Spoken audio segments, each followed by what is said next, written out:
Tout simplement parce que personne n'en parle.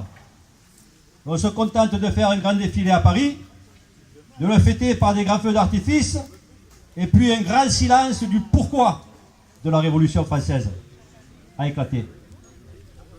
Cela ne fait que 230 années environ, c'est pas vieux. Pour quelle raison cet oubli volontaire de la part des puissants qui nous gouvernent?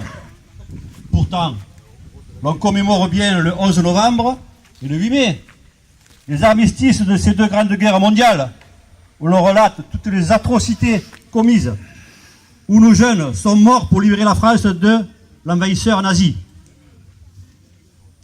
Ils avaient un idéal, et notamment la résistance qui s'était organisée au sein de notre patrie. Pour la Révolution française, j'ai entendu un bruit de fond là. Pour la Révolution française, beaucoup sont morts aussi pour un idéal qu'ils nous ont légué, la République. La prise de la Bastille, ancienne forteresse devenue prison, est prise d'assaut par les sans-culottes et rasée. Ça fait plaisir. Le 4 août, l'abolition des droits féodaux. Alors là, je pense à nos puissants qui nous dirigent. Quand donc en France on abolira les pouvoirs exorbitants dont ils abusent? Exemple, la vaisselle pour l'Élysée. Coût environ 500 000 €. Pour effectuer... Ah, ça réagit, c'est bien. Je croyais que vous avez trop fait l'apéro encore. Hein. Pour effectuer 110 km, on se permet le luxe de prendre un Falcon. Remarquez, cela doit se transmettre, car l'ancien Premier ministre l'avait pris lui aussi, mais lui pour aller voir un match de foot. Maintenant, voilà que le sourdoué au service des riches veut une piscine au fort de Brégançon. 34 000 €. Alors que la mer est juste en dessous. Moi, je plongerai à sa place. Hein. C'est bien le président des riches qui n'a plus la valeur des dépenses somptueuses. Ils se servent de l'argent du peuple, nos impôts, comme le faisait en 1789 la royauté et leur seigneurie, qu'ils en profitent, cela ne durera qu'un temps. Je continue avec les acquis de la Révolution française, que l'on fêtera chaque année comme il se doit. Le 11 août 1789, un décret déclare l'égalité civile et fiscale. Tous les privilèges s'écoulent en l'espace d'une nuit. Magnifique. Ils sont trop forts, ces sans-culottes. Qu'attendons-nous pour prendre des mesures similaires? Laminer les paradis fiscaux, augmenter les actionnaires, comme les travailleurs, en fonction du coût de la vie. Au moins, ils ne nous oublieraient pas. Et ce n'est pas tout. Le 26 août 1789, la Déclaration des droits de l'homme et du citoyen est proclamée.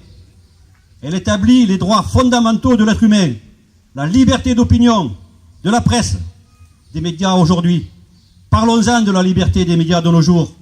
Toutes les chaînes donnent au même moment, pour que ça rentre bien dans la tête des gens, et bien sûr, elles vont tous dans le même sens, dans le sens des riches qui nous gouvernent. Un exemple, la grève des cheminots pour préserver le service public ferroviaire. L'État s'est endetté pour créer les lignes TGV. Ce ne sont pas les cheminots. Eux, leur budget n'est pas en déficit.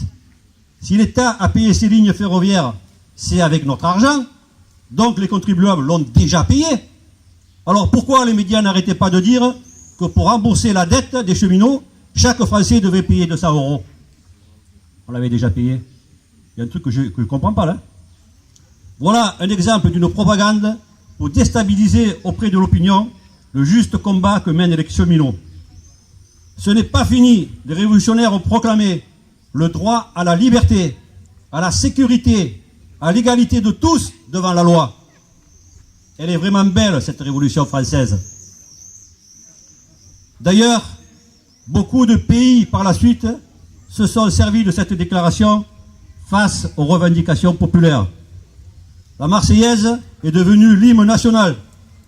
Les départements sont créés aujourd'hui, ils veulent les transférer dans les métropoles pour les faire disparaître. Ainsi que les 36 000 communes où pour la première fois, le citoyen peut élire leur maire. Peuvent élire leur maire. La République est proclamée le 22 septembre 1792.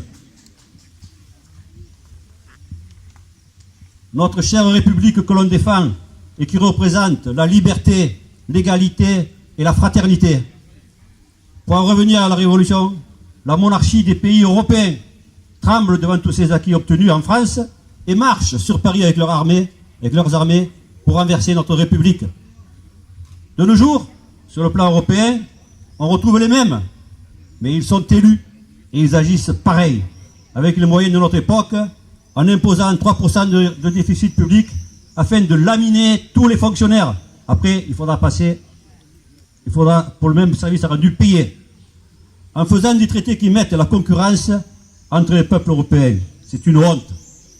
En clair, ce que faisaient les seigneurs à l'époque, nos politiques font pareil, en s'en prenant aux plus pauvres pour enrichir encore les plus riches. Sans culotte du canton de Ganges. Ce qu'ils ont fait en 1789, ne sommes-nous donc pas capables de le faire en 2019 pour les européennes et 2020 pour les municipales? J'y suis dedans. Car aujourd'hui, notre révolution se fera par les urnes, par un bulletin de vote. M. Mélenchon a raison, parce qu'il parle de dégagisme. Malheureusement, cela a commencé, mais pas dans le bon sens. Qu'ils se dégagent, qu'ils partent avec leurs valises, comme l'ont fait les seigneurs à l'époque.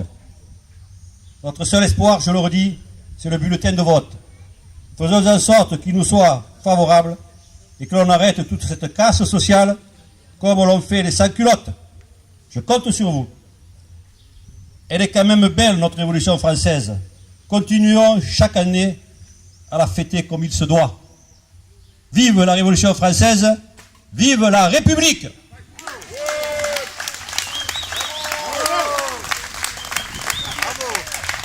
Et maintenant, dans chaque immeuble, dans chaque appartement, vous mettez un drapeau bleu, blanc, rouge à votre fenêtre. Quand ils passeront, ils se rendront compte qu'il y a quelque chose qui se passe. Et ils s'inquiéteront, surtout les RG. Voilà.